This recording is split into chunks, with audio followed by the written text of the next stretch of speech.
Olá pessoal, tudo bem? Contra o sol aqui pra dar uma vibes. Hoje eu quero falar sobre espiritualidades, religiões e vivência autista. Eu fui uma pessoa que tive diagnóstico tardio, né, com 18 anos. Não é tão tardio assim, mas é tardio considerável, assim, tardio consideravelmente. E antes, me colocavam em situações espirituais, religiosas, que o meltdown, né, a crise de explosão autista por saturação de informação no cérebro e acabar colocando para fora, extrapolando para fora, para conseguir se regular, ficar, né, achavam que era incorporação, né, do espiritualidade kardecista, né? Ou que eu fosse uma criança índigo cristal. E várias neo-espiritualidades, assim, com pessoas que vivenciavam, e fui em diversos tipos de terapeuta holístico, de médiums, para me curar do que eu era, características autistas que ainda não tinham nome para essas características, depois foi dado, né, de autista. Mas mesmo depois do diagnóstico, membros da minha família, muito próximos e, vamos dizer, genitores, tenta curar com ayahuasca a vivência autista, né, dizendo que é do ego, que eu tenho que acessar meu superior para superar isso de eu falar que eu sou autista. Eu meditar, eu me conectar com a espiritualidade, mandar várias pessoas religiosas, católica, tudo que é coisa, rezar por mim, para eu não ser mais autista. Por exemplo, também de que ansiedade que eu estou tendo por conta de querer transformar em uma pessoa neurotípica a minha vivência, forçar eu a ser uma pessoa neurotípica, ter ansiedade por conta disso, é porque eu estou na quinta dimensão, estou sentindo, uma das pessoas que está sentindo que o mundo está acabando e a gente entrando na quinta dimensão. Então, assim, o que eu acho sobre tudo isso? Eu muito me apeguei a vários tipos de religião por causa do baque que era muitas coisas da minha vida. Então, eu tive hiperfoco na adolescência inteira. Eu não socializava, ficava estudando tipo 8 horas por dia budismo e outro resto do dia outras espiritualidades. E cada ano único, né? Mas, por exemplo, hoje em dia eu gosto bastante de estudar espiritualidades, cosmovisão, filosofia, tupi-guarani e celta, né? Druidismo, tudo mais. Reconstrucionismo, celta, druidismo. Eu acho muito importante a convivência em comunidade, muito isso religiões dão, né? Então eu não vou julgar uma pessoa que é crente e que fala que autista tá encapetado. Isso em si eu vou julgar, mas a pessoa ser crente, às vezes ela tá precisando de uma forma de ela se sentir em comunidade com outras pessoas e sentir um amor farto, porque nessa estrutura social que a gente tá muito sério, muito individualista, é bom estar em comunidade. Mas a gente não precisa estar em comunidades que são preconceituosas, né? Para você sentir aquele amor imenso, de se conectar, de estar em conjunto com outras pessoas, a gente não precisa estar tendo essas sensações boas e em troca tá se oprimindo, tá oprimindo outras vivências, né? Causando violência. Pra gente estar compartilhando momentos em conjunto com outras pessoas gostosos, se sentindo pertencente à aldeia, à família, vilarejo, né? Essa coisa gostosa que a religião dá. A gente não precisa estar violando outros corpos, né? Então, assim, independente se é uma neo-espiritualidade, se é uma pessoa crente, se é uma pessoa de diversos tipos de vivência. Se tá fazendo bem pra você, eu acho bom analisar de fora e não de forma só impulsiva e emocional. Eu sei que dá uma sensação boa estar pertencendo a algum local, né? Todo mundo pode estar vivenciando algo latente e que segura as pontas, tá? Em alguma vivência espiritual. Só que eu acho mais, assim, fidedigno, sei lá, a gente, se tem condição, tá indo em psicólogo, fazendo exercício físico, tá tendo boa convivência com pessoas, porque é uma troca, né? O clero, a gente não tá num país laico, né? E a gente tem muita influência cristã, por isso que eu vou falar do clero. O clero, ele, para ter um controle, ele fez muitos escritos, muitas regras que são de tamanha violência para a pessoa dar suas coisas pro clero ficar cada vez maior. Na Europa, nossa, ele era muito maior que qualquer tipo de outra vivência de poder.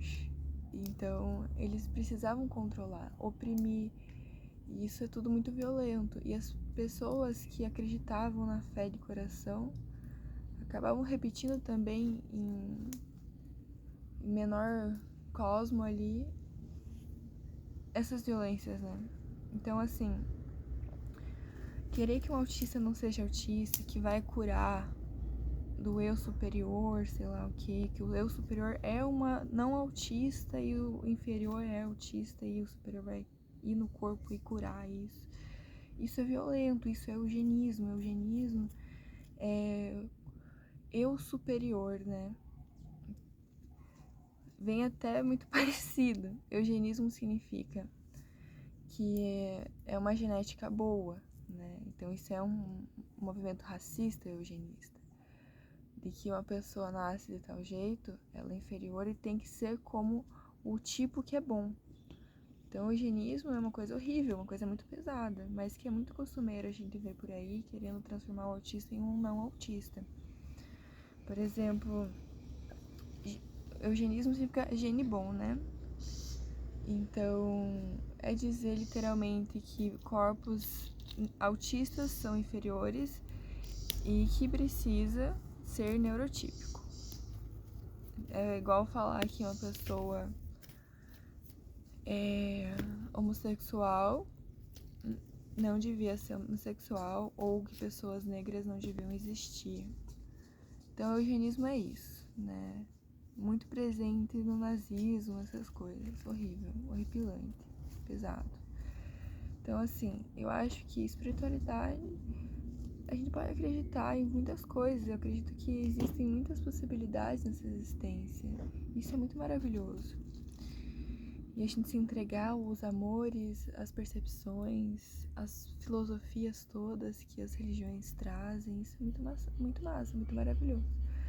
Mas a gente sempre tá olhando de maior altitude tudo isso, assim. Olhar de fora, sentir no nosso corpo. Será que eu tô causando violência? A gente percebe quando tá causando violência. Mas a gente às vezes se dá essa desculpa mental, que é porque é pra melhor, né? É por um ato de amor tá causando essa violência. Curar alguém de ser trans pode ser na cabeça de uma pessoa religiosa ali, crente, sei lá, que é um ato de amor, porque acreditou em toda aquela narrativa que foi dita. Né? A responsabilidade primária é quem está disseminando essa violência. E o povo que está precisando de um amparo psicológico vai estar acreditando, vai ser o alicerce, a raiz da sua vida ali, a religião. Ela se finca na religião para ela conseguir florescer a vida dela, né? E acaba pegando coisas da religião que nem fazia sentido pegar, porque ela vê tudo como um todo ali. Tá fazendo bem pra ela numa parte, e daí o todo tem uma parte que é opressiva e violenta e ela também pega porque ela acha que aquilo que tá fazendo bem pra ela é tudo aquilo lá. Mas eu acredito que a confraternização, tá se permitindo sentir coisas maravilhosas, relaxar, respirar, ser inundado por um amor, uma satisfação muito grande. A gente não precisa estar indo nesses espaços para estar sentindo isso. A gente pode estar na floresta pedindo para se conectar com esse amor, esses amores, essas sensações muito boas que a gente sente e que a gente não tem explicação. Magia mesmo. Lindas, lindas. Então, qualquer tipo de opressão não é legal. Repressão, né? A pessoa autista, ela é e foi muito vulnerabilizada. A estrutura social toda é manicomial. O pensamento popular é manicomial. Então, assim, a gente já tem muitas coisas no dia a dia. Próprias pessoas dos movimentos humanos não entendem de autista e acaba cometendo imensas gafes, o que nos fere imensamente. Então, assim, a gente tem que ter mais voz, a gente tem que falar mais autistas para chegar cada vez mais pessoas e pessoas não tomarem essas atitudes violentas sem querer ou por querer, por conta de alguma narrativa mental que ela acha que vai ser melhor. Eu acho que, assim, tudo bem a gente ter a religião que a gente tiver, mas a gente nunca agir com violência, mesmo com qual for a crença, a filosofia, a cosmovisão que a religião tá dando pra gente. A gente aproveitar das bonanças, dos deleites que as vivências têm, únicas e filosofias, mas ter um olhar bem crítico, assim, em relação e pensar pelo coração, né? Não tanto pela mente, porque a mente é induzida a tudo que conhece, né? E a gente tem uma crença popular, estrutura histórica, manicomial. Então se a gente se guiar pelo mental, a gente vai cair sempre em fatores preconceituosos e violentos com corpos autistas. Então eu acho que a gente silenciar um pouco a mente e deixar vir outras sensações criativas e novas, né? Então, as filosofias das religiões mexem muito com a gente. Eu, por exemplo, acho o yoga uma filosofia muito restritiva, muito opressiva, mas eu sempre pratiquei, assim, desde os, acho que 11, me formei e tal, mas assim, eu ia lá, eu tinha a vivência prática, né, das asanas, das meditações, das posturas, né, da asana, e só que eu não me vinculava à filosofia, eu tinha essa separação, porque ao mesmo tempo que falava que o corpo é uma coisa que tem que ser superada e tem que chegar a níveis de iluminação e que a vida aqui ela é inferior a uma que a gente vai chegar fazendo meditação. Pô, pra mim não é nada disso. Quando eu medito, quando eu faço yoga pesado, vários asanas assim, respiração, pranayama, eu me conecto mais com a natureza e vejo quanto a natureza é linda e quanto meus pensamentos avoados por aí da ansiedade, de estresse, pensamento no futuro, no passado, me tiravam de ver tamanho magnetismo. Passava reto, porque o cérebro estava focando em outras coisas e não dava tanta importância. Então, quando a gente tá fazendo essas práticas, eu sinto a natureza e quanto ela é foda, quanto ela é inteira, ela é íntegra, ela é satisfatória, ela é tudo que existe, não preciso chegar a algum nível de iluminação ou coisa do tipo. Eu senti aqui na prática, depois fui descobrir, né, o animalismo, né, tanto na vivência do druidismo, tanto na indígenas. Então, eu acho isso muito bom, sabe? A vivência de perceber que aqui agora é bom. O que a gente tem agora? Temos pessoas autistas, a gente tem que transformar elas em pessoas que não sejam para daí a utopia chegar e a gente ficar satisfeito, ou a gente perceber o que existe agora de coração, sabe? Observando o todo, o histórico e a vida integral. A gente se permitir ficar vazio para perceber o mundo com amor, né? E não na narrativa mental que a gente fica passando e passando socialmente de que tem alguém superior, alguém inferior e tem que ser de tal jeito e não do outro, né? Então, assim, a gente só quer viver a nossa vida tranquilamente, tendo a dignidade, o respeito que foram tirados por conta da construção social que segrega, né? As cidades foram sendo construídas sem a gente. E a gente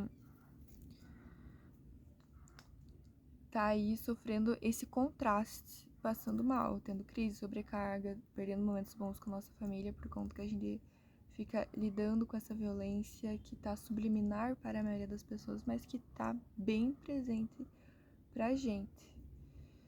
Então, assim, eu percebi que era violento com o resto da natureza, com os pássaros. Quando eu morava no ashram, eu ficava olhando os pássaros, pensando na filosofia que eu tinha visto 3 da manhã ali na aula de filosofia.